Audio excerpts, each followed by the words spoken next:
Bienvenue dans ce nouveau cours vidéo. Je vais raconter aujourd'hui l'histoire des langages de programmation du web. Une histoire pleine de rebondissements, et c'est grâce à tous ces langages qu'Internet est ce qu'il est devenu. Pour que ces techniques puissent être développées, il a fallu d'abord construire un réseau. Le premier d'entre eux, le réseau ARPANET, est à l'origine de ce développement. Son objectif était d'interconnecter les ordinateurs de centres de recherche, notamment américains, afin de pouvoir partager des ressources documentaires. Le premier protocole qui a permis l'identification de chacune des machines au réseau était le protocole TCP/IP.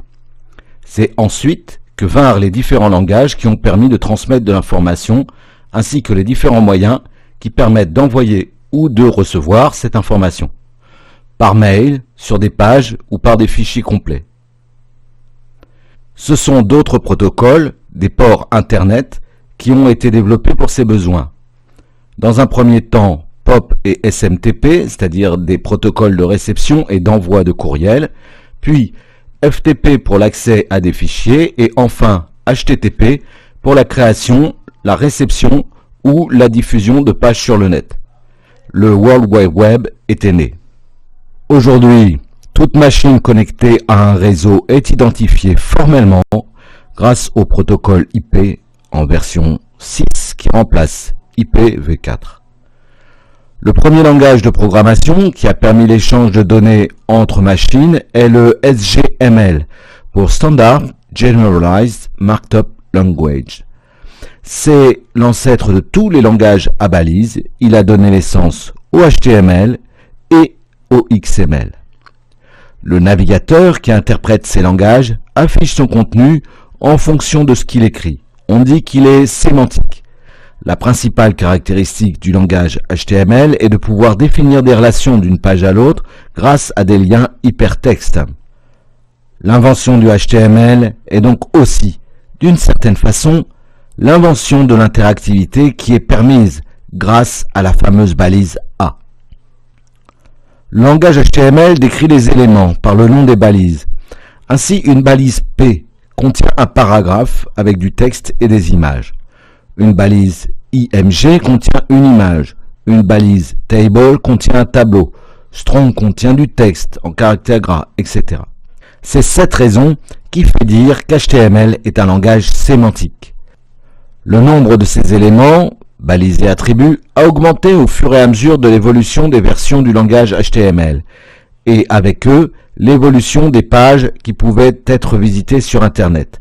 Une évolution de leur contenu donc, mais aussi de leur aspect. Nous en sommes aujourd'hui au standard HTML5. Dans cette version, la différenciation des éléments, par exemple nav pour les menus, section pour les grandes parties de page, article pour les éléments éditoriaux individualisés, est de plus en plus importante. À cause de la diversification des contenus et des périphériques de visionnage, les navigateurs doivent toujours pouvoir mieux différencier les différentes formes de contenu dans la page, afin de toujours pouvoir apporter une consultation des pages adaptée aux conditions de consultation. Il y a donc fort à parier que, avec la diversification des appareils connectés, on voit se développer la sémantique HTML dans des versions futures. Mais cette sémantique, au début balbutiante, avait aussi un désavantage. Elle ne permettait pas de construire un design adapté. En 1994, les pages HTML avaient un design tout à fait rudimentaire et il a été très rapidement nécessaire de jouer sur l'esthétique des pages. Au début, les développeurs utilisaient la technique des tableaux, grâce aux balises Table, Tbody, Thead, Tr, Th, Td, pour réaliser des pages, on dit, regardables, et des designs avec des images, au moins ça. Les contenus étaient distribués dans des cellules d'un tableau, certaines contenant du texte, d'autres des images. Mais cette technique posait problème. D'une part parce qu'elle n'était pas très souple pour créer un design, et d'autre part parce que le langage HTML, prévu initialement pour être sémantique, n'était plus utilisé dans l'idée de décrire les contenus, mais pour les mettre en forme. Ça va plus du tout. Le langage CSS, pour Cascading Style Sheet, ou feuille de style en cascade, a été créé dans cette intention. Il apparaît en 1996 dans sa première version, mais est encore très peu utilisé. il faudra attendre la version 2 et surtout l'apparition du site CSS Zen Garden pour qu'il explose enfin. Ce site, très important dans l'histoire du développement du web, visait 3 objectifs. D'une part, de convaincre les développeurs que l'utilisation des feuilles de style et le langage CSS permettait de créer des designs complets. Ensuite, permettre à tout développeur de construire un design pour une seule page unique et agir un peu comme dans un concours. Enfin, convaincre les designers que l'avenir de leur métier n'était plus dans la réalisation de pages au travers de logiciels de design graphique comme Photoshop ou Illustrator, mais aussi dans l'apprentissage d'un langage. Ces 3 objectifs sont aujourd'hui réalisés.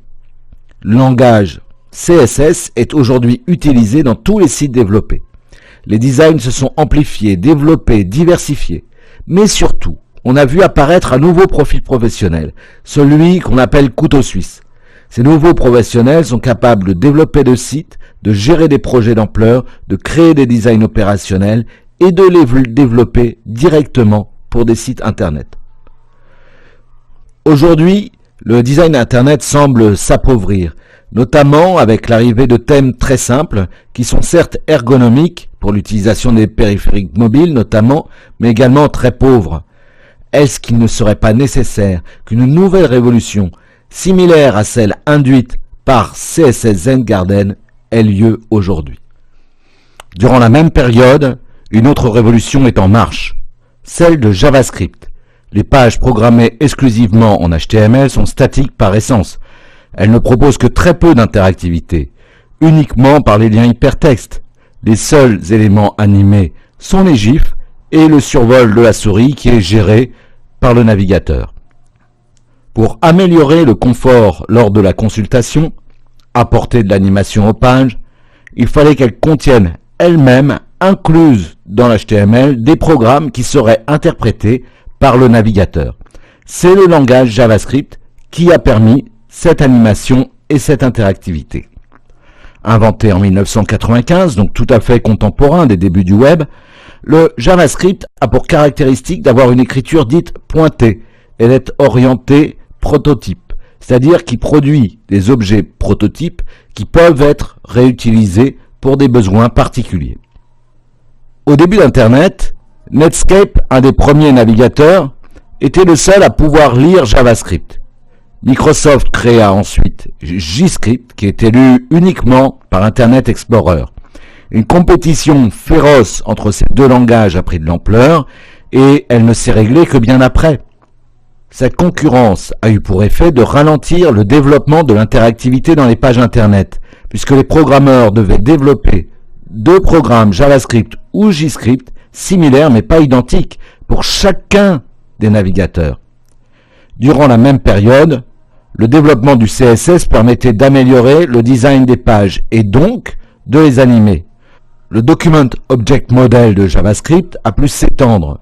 Les programmes JavaScript pouvaient servir à autre chose qu'à animer des pages. En évoluant et en tenant compte de l'évolution des autres langages avec lesquels il interagit, il apportait de nouvelles fonctionnalités. Augmentation de l'interactivité et de l'effet avec le clavier ou la souris, des formulaires plus efficaces, des chats embarqués. Le JavaScript apporte, au début des années 2000, un grand nombre de fonctionnalités. La notion de réusabilité des programmes JavaScript, grâce à sa capacité à construire des prototypes, fut vite comprise par les développeurs couteau suisse.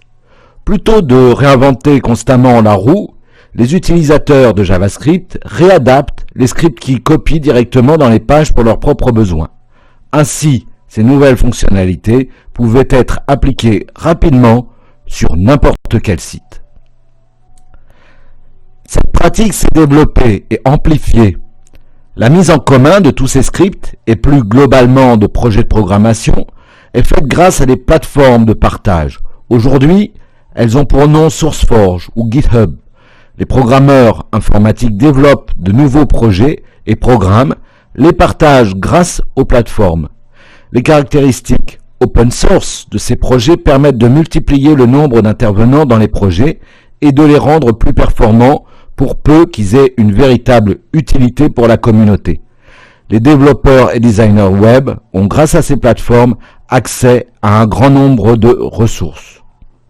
Au tournant des années 2000, on peut télécharger les frameworks JavaScript qui permettent d'avoir des fonctionnalités intégrées dans un ensemble de scripts complets. Un des plus connus est évidemment jQuery, mais il en existe de nombreux autres, dont notamment Twitter Bootstrap ou Foundation.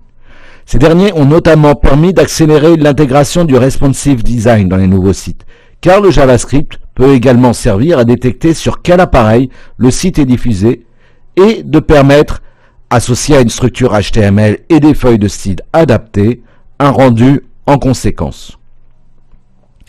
L'interaction de JavaScript ne s'arrête pas là. Aujourd'hui, JavaScript interagit également avec des applications Flash incluses dans les pages HTML. Avec Ajax, pour Asynchronous JavaScript on XML, il est possible d'interagir et de rafraîchir, grâce à des flux de données externes, des parties de page uniquement, plutôt que la page en entier. Mais nous verrons tout cela dans un prochain film.